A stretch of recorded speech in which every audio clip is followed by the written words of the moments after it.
Hi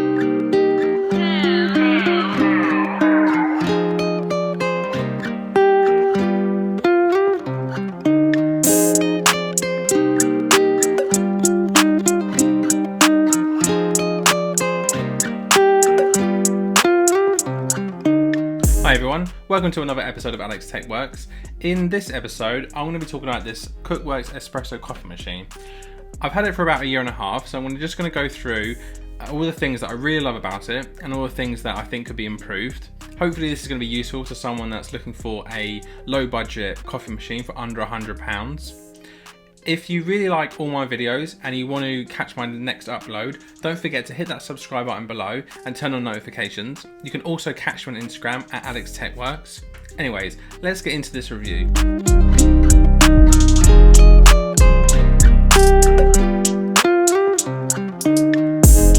Let's talk about the finish of this. Now, it comes with a stainless steel brushed look that's around the top half here and around the sides as well. You also get a gloss black top here to place any mugs or any teaspoons or any other bits and bobs. You get a gloss black knob here with some chrome finishes, and you also have a stainless steel tray at the base to place your mug. And you also get a portafilter, which is matte finish for the handle, and then a steel block sort of here. And then at the back you have a 1.2 litre sized container for the water. I feel like the design of this will fit into most kitchens. It looks very industrial. I think if you had an all black kitchen then it might not quite work, or an all white or all white kitchen then it might not work, but I feel like for the price of it being below £100 you can't really go wrong. Let's just run through the features of this espresso coffee machine. So you get a 1.2 litre container at the back for the water, so it's not mains connected, so you can have it anywhere in your kitchen as long as you have a power outlet. You have a milk frother on the side here. You also have the turn dial at the front here, which goes to the coffee machine mode or the milk frother mode. You will also have a dual nozzle output here, so you can actually do 2 espressos at once. You have a drip tray at the bottom as well, and one of my favourite features is the auto shut off after 25 minutes. So you can do your coffee in the morning, go off to work, and you know full well that it's going to turn itself off, which is actually a really handy feature. One of the things that I also noticed was, how do I clean the internals? How do I clean this thing? So there is actually a descale warning feature. So after about 150 uses, it will give you a little sort of light will start flashing at the front there, and you can actually twist the dial in a certain configuration and it will descale, as long as obviously you have a full level of water. So in terms of the actual features, yes, you only have 2 options here, but you know, it's under £100. It's a very sort of budget coffee machine. You know, you're not gonna get a whole bunch of tech with it. It's not gonna connect to your phone or anything like that. But I feel like it does the job extremely well for the price that it comes in at. One of my favourite things about this espresso coffee machine is the fact that it can be broken down, taken apart, cleaned out, reassembled and put back together again. I feel like with something like this that's kind of the low end of the scale, low budget kind of version of an espresso machine, you kind of have that thought in mind, whereas it might not only last sort of 2 years, 2.5 years max, whereas if you're spending sort of £400-500, you'd expect that to last at least 6, 5, 7 years. But I think as long as you look after it, it will look after you. It will last if you take it apart and you clean it when it should be cleaned.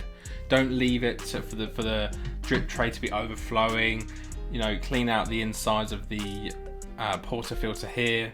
You know, make sure you do the descaling when it gives you that prompt. I think that, you know, for the price that it is, it's actually a great bit of kit. So let's talk about how to use this coffee machine. Obviously, you make sure that the water tank is filled up to the top with water. You then pop your coffee grounds into the portafilter here. You then obviously pop it in its location off to the side. There we go. Bring it round, and obviously that's then locked into place. You pop your mug underneath, you twist the dial, and then that obviously starts pouring your coffee for you into your mug. And then you can also, if you have a jug at hand, you can then pop that under the milk frother, frost some milk, and then obviously pour it into your coffee, and that's it. It's pretty simple. It's really easy to do. It's really easy to use. You don't really need any instructions. I'd say it's probably one of the most simple devices that I've got, you know, and you don't even have to turn it off. You can just leave it. The auto off feature is great. So that's it. That's how you use this device.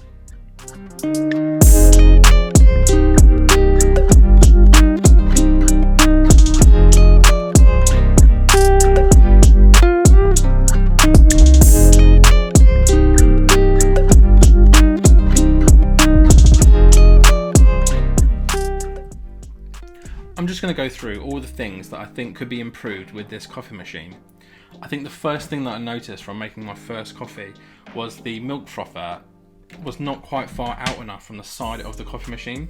So if you have a normal sort of stainless jug here, you pop it underneath, you have to angle it to get it to reach into the base of the jug. You can't just do it like this. The nozzle isn't long enough. They've also provided this black nozzle here to pop over the top. This provides extra froth to the milk.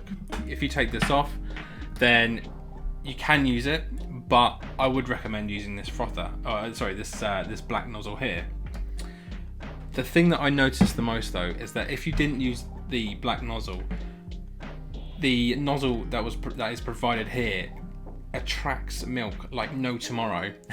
It really sticks to it, so every single time you really have to scrub this nozzle to get it clear and get all of the milk off, which isn't ideal. You know, for something that's going to be used daily, ideally you'd have a better coating or better surface finish on there to be able to get milk off really easily.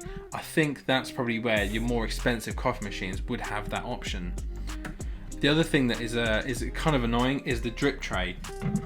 Now if I just show you the drip tray here, this is the drip tray. As you can see, there's lots of sort of crevices where you can't get a sponge or a cloth or something in there to really clean it out. And obviously, you know, you have all the coffee dripping into this, it all fills up and you obviously have to clear it out.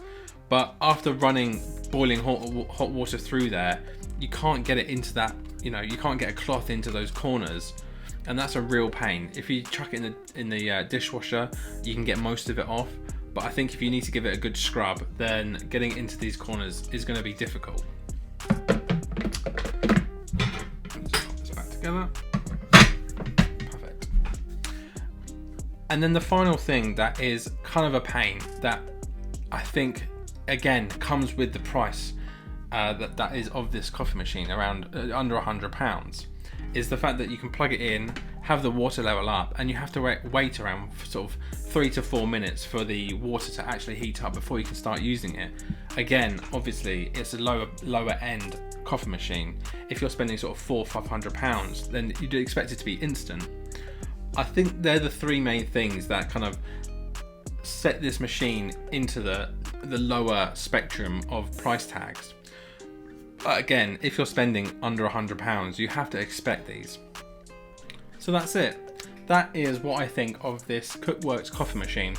Now, you can't buy this coffee machine because it's about 2 years old, but you can get one that's similar price to do the function just as well. I'll leave comments down in the description. And hopefully, yeah, that's been useful to some people that are looking for a coffee machine that's under £100. And if you like this review and you want to see more, don't forget to hit that subscribe button below. You can also turn on notifications so you don't miss out on my next upload. And if you want to see some behind the scenes footage and what else I'm getting up to, catch me on Instagram at AlexTechWorks. So yeah, see you later.